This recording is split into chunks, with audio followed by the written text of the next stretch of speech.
नमस्कार मित्रांनो, मी सुहानी आणि तुम्हा सगळ्यांचं एस क्लास एज्युकेशनमध्ये मनापासून स्वागत आहे. आज आपण पाहतोय मराठी उपयोजित लेखन आणि त्यामधला महत्त्वाचा घटक म्हणजे आत्मलेखन आणि त्यातही आपण पाहणार आहोत कोल्ह्याचे आत्मलेखन. आता हे कसं लिहायचं आणि आत्मलेखनामध्ये पैकीचे पैकी मार्क्स कसे मिळवायचे हे सगळं आपण पाहणार आहोत. आता आत्मकथनामध्ये आपण काय काय लिहितो की सपोज आपल्याला असं ॲज्युम करायचं असतं की आपण ती वस्तू किंवा ती व्यक्ती आहोत. आता इथे आपण असं ॲज्युम करणार आहोत की आपण एक कोल्हा आहोत आणि तो त्याच्याबद्दल त्याच्या लाईफबद्दल किंवा त्याच्या लाईफमध्ये जो काही सध्या प्रसंग दिलेला आहे त्याच्याबद्दल काय काय त्याच्या मनात विचार येतील तर ते लिहायचं आहे. आणि आपण असं ॲज्युम करतो आहे की आपण ती व्यक्ती किंवा ती वस्तू आहोत. त्याच्यामुळे आपल्याला आत्मकथन नेहमी प्रथम पुरुषीमध्येच लिहायचं असतो. म्हणजे मी, मला, माझ्यासाठी असंच लिहायचं असतं. तो कोल्हा असं आपण इथे कधीही म्हणणार नाही. मी कोल्हा आहे आणि मीच माझ्याबद्दल लिहितोय, त्याच्यामुळे नेहमी मी, मला हेच शब्द आले पाहिजेत किंवा हेच सर्वनाम आले पाहिजेत आणि नेहमी हे प्रथम पुरुषामध्ये असलं पाहिजे. ठीक आहे. आता जेव्हा आपल्याला एखादी वस्तू दिली जाईल तेव्हा आपल्याला हे असं इमॅजिन करायचं आहे की त्या वस्तूला पण भावना आहेत, त्या वस्तूला पण सुखदुःख आहेत.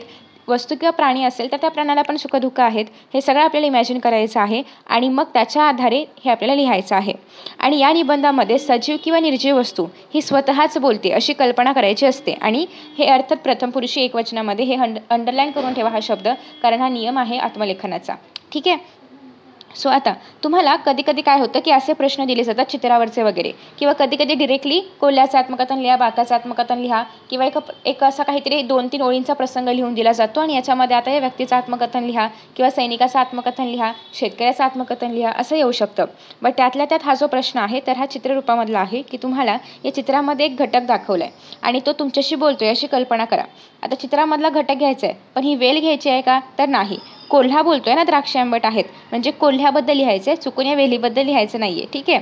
मग अर्थात हे पण आयडेंटिफाय करता आलं पाहिजे की चित्रामधला कुठली व्यक्ती किंवा कुठला प्राणी बोलतोय आणि कशाबद्दल आपल्याला काय लिहायचं आहे. ठीक आहे. आता या ठिकाणी अर्थात कोल्हा आहे म्हणजे जंगल असणार आहे हे आपण थोडंफार इमॅजिन करू शकतो आणि त्याच्यामुळे मी लहान मुलांसारखं मागे बॅकग्राऊंड पण जंगलचं घेतलं आहे. सो आता या ठिकाणी बघा, हा जो कोल्हा आहे त्याला अर्थात द्राक्षे खायचेत, पण द्राक्ष आंबट आहेत असं तो म्हणतोय.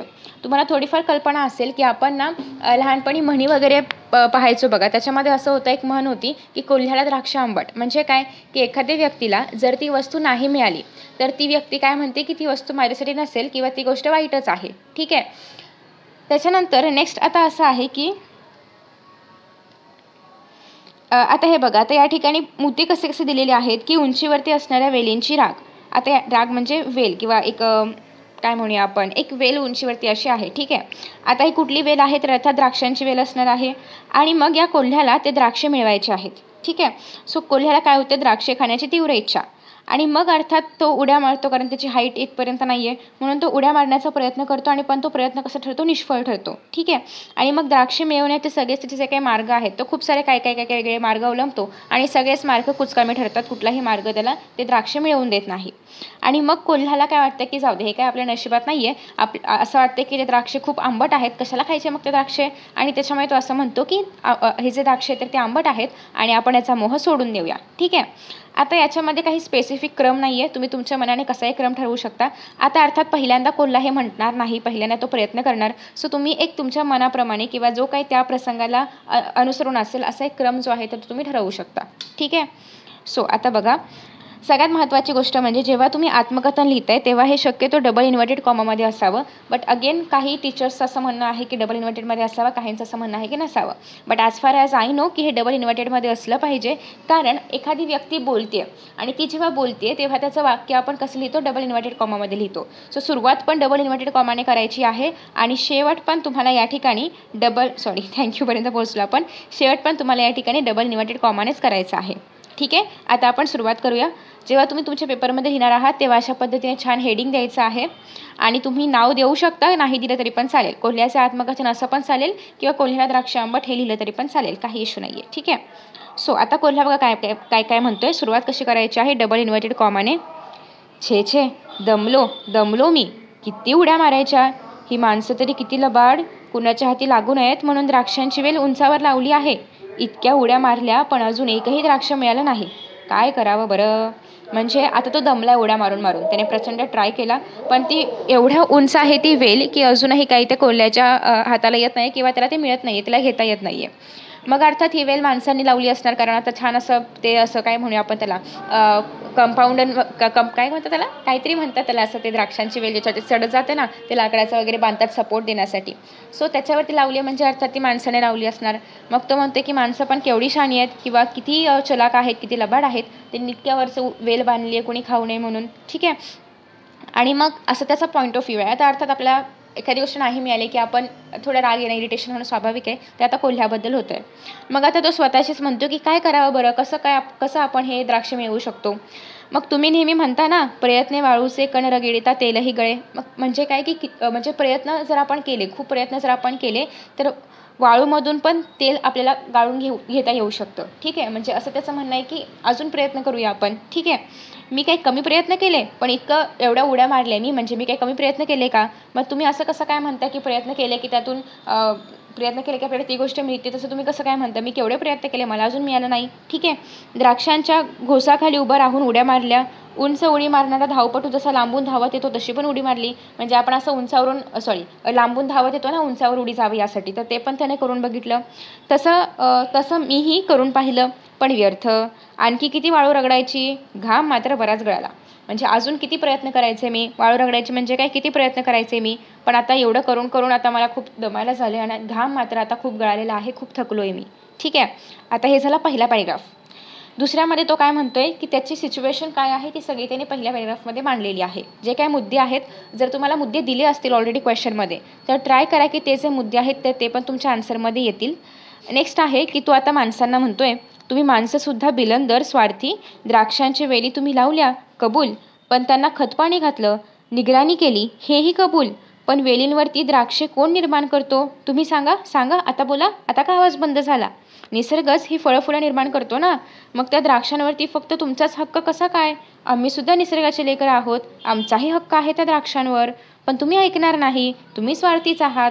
मग आता तो काय करतोय, माणसांना दोष देतोय की तुम्ही केवढे स्वार्थी आहात, तुम्ही एवढ्यावरती द्राक्ष का बांधली? म्हणजे जर खाली असं काही वेल वगैरे केलं असतं तर आम्ही पण खाऊ शकलो असतो ना, तुम्ही असं कसं काय केलं? म्हणजे मान्य आहे की तुम्ही त्याला खत पाणी देता, तुमचा त्याचा व्यवसाय असेल किंवा असं काही पण असेल, पण म्हणून असं करायचं का? आम्हाला पण ते खायचं आहे की नाही, असं त्या कोल्ह्याचं म्हणणं आहे. आणि तो आता खूप असा इरिटेट झाला आहे, फ्रस्ट्रेट झाला आहे की मला कसं काय ते खायला मिळत नाही आहे, त्याला भूक लागली आणि त्याला ती द्राक्ष खायची आहेत.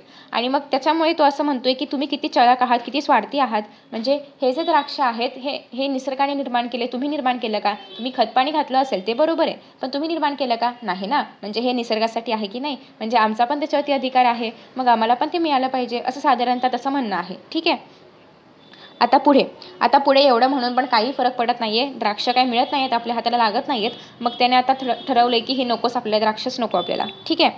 ते जाऊ द्या. आता मला स्वतःलाच प्रयत्न करावे लागणार. अरे हो, पण किती प्रयत्न करायचे? म्हणजे ते जाऊ देता, तुमच्याकडून काय होणार नाहीये, तुम्ही काय हे असं मला आयतं खाऊ नाही देणार, पण मलाच प्रयत्न आता करावे लागतील. मग त्याला परत कळतं की अरे पण केवढे प्रयत्न करायचे, आपण केवढ्या उड्या मारल्या, काय फरकच पडत नाहीये. ठीक आहे. हा खांबसुद्धा मी हलवला. एक्झॅक्टली, ज्या खांबावरती त्यांनी ते द्राक्षांची वेल अशी सपोर्टला दिलेली आहे, तर ते खांब पण मी हलवून बघितले, जेणेकरून ॲटलिस्ट द्राक्षांचा तो जो काही घड आहे तर तो खाली पडेल, किंवा ॲटलिस्ट द्राक्ष तरी हलवून खाली पडतील, असं काहीतरी होईल. पण एक तरी द्राक्ष पडेल तर शपथ, पण द्राक्ष काय खाली पडत नाहीयेत. अरे हो, द्राक्ष पडतील तरी कशी? बघा, अजून ती हिरवीगार दिसत आहेत, आकाराने सुद्धा लहान आहेत, म्हणजे अजून पिकलेली नसणार. मग त्याला आता रिअलाईज झालं की द्राक्ष पडणार तरी कशी काय, अजून पण ती कच्ची म्हणजे पिकलेली नाही आहेत ना, हिरवीगार आहेत. आणि मग जोपर्यंत द्राक्ष पिकत नाही तोपर्यंत ते लूज नाही होणार आणि ते खाली नाही पडणार, बरोबर. मग त्याला ते आता रिअलाईज झालं की द्राक्ष पडणार तरी कशी, कच्ची आहेत, आणि कच्ची काढून काय उपयोग, आणि कच्ची काढून उपयोग तरी काय, ती आंबटच असणार आहेत. म्हणजे इवन त्याला त्याची चव नाही माहिती आहे, त्याला हे पण नाही माहिती आहे की द्राक्ष गोड आहेत की कशी आहेत, काहीच माहिती नाही आहे. पण त्याने जस्ट एक अंदाज बांधले की म्हणजे जर द्राक्ष पडली असते खाली, सपोज त्याने हलवल्यानंतर ते खांब वगैरे, तर त्याने ते खालीच असते ना, ट्राय केलंच असतं, पण आता ते पडतही नाही आहे आणि एवढे प्रयत्न करून काही उपयोगही होत नाही आहे. मग तो म्हणतोय की म्हणजे ते आता आंबटच असणार आहेत, आणि छे मीच वेडा आहे, या आंबट द्राक्षांसाठी किती धडपडत होतो, मला नको ती आंबट द्राक्षे. आणि मग त्याला कळतं की ही काय आंबट द्राक्ष खायची, यासाठी मी एवढे प्रयत्न केले, छे त्यापेक्षा नकोच मला ती आंबट द्राक्षे. आणि मग इथे तुम्हाला जेव्हा तुम्ही हे संपवाल तेव्हा पुन्हा एकदा इथे इन्व्हर्टेड कॉमा द्यायचा आहे. ठीक आहे. आता हे जे आहे ते थोडंसं लहान आहे, तुम्ही याच्यामध्ये अजून गोष्टी वाढवू शकता. आता अजून असं वाटेल त्याला की ते कुठे आसपास काही काठी वगैरे मिळते का बघूया, किंवा अजून काही सपोर्टला मिळते का बघूया. दगडं वगैरे अर्थात त्याला इतकं मारता येणार की नाही तो प्रश्नच आहे, पण आता आपण करतोच आहोत ॲज्युम, तर आपण करून बघूया की दगडं त्याने असे काय काय ट्राय केली वगैरे मारायची, किंवा अजून असं त्याने काय काय प्रयत्न केले. त्याला आसपास कुठेतरी काहीतरी एखादं काहीतरी चढण्यासारखी वस्तू किंवा दगड टाईप असं काहीतरी सापडलं, अर्थात तो जड पण नसावा, त्याला सरकवत पण आणता आला पाहिजे, असं काहीतरी सापडलं, त्याच्यावरती उभं राहून त्याने ट्राय केलं. तर अशा बऱ्याचशा गोष्टी तुम्ही याच्यामध्ये ॲड करू शकता. ठीक आहे. आणि शेवटी एंड मात्र असंच करायचं आहे की त्याला काही द्राक्ष त्याने घेतली नाहीत किंवा त्यांनी त्या द्राक्षांचा मोह सोडून दिला. बाकी तुम्हाला मध्ये प्रयत्नांमध्ये जे काही वाढवायचं ते वाढवू शकता, किंवा त्याच्या अजून काही भावना असतील या द्राक्षांबद्दलच्या, किंवा त्याला अजून काही याच्याबद्दल मेसेज वगैरे द्यायचा असेल, जसं की त्याने दिलं ना की निसर्गासाठी सगळी फळं आहेत, म्हणजे निसर्गासाठीच हे सगळं काही आहे, तर त्या प्रकारचं तुम्ही अजून याला इन्फॉर्मेटिव्ह बनवू शकता. ठीक आहे. सो अशा प्रकारे तुम्हाला आत्मकथन लिहायचं आहे. शक्यतो आत्मकथनामध्ये चांगले मार्क्स मिळतात यासाठी, कारण हा तुमचा पॉईंट ऑफ व्ह्यू आहे.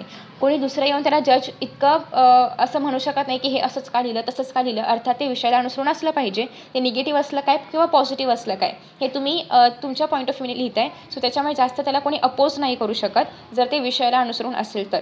त्याच्यामुळे इतर निबंध प्रकारापेक्षा आत्मलेखनामध्ये इझिली चांगले मार्क्स मिळतात. दुसरी गोष्ट म्हणजे तुम्हाला याच्यामध्ये काही नियम जसे की इन्व्हर्टेड कॉमाचं वगैरे लक्षात ठेवायचं आहे. बाकी तुम्ही हे आत्मकथन लिहू शकता. प्रथम पुरुषी एकवचनामध्ये लिहायचं आहे, हा पण एक महत्त्वाचा नियम आहे. तर अशा पद्धतीने आपण आत्मलेखन करतो. इतर अनेक प्रकारचे नमुने मी अपलोड केलेले आहेत निबंध लेखनावरचे. आय होप तुम्ही ते सगळे पाहताय. आणि thank you so much for watching this video. See you in the next video. Bye bye. Best of luck for your exams.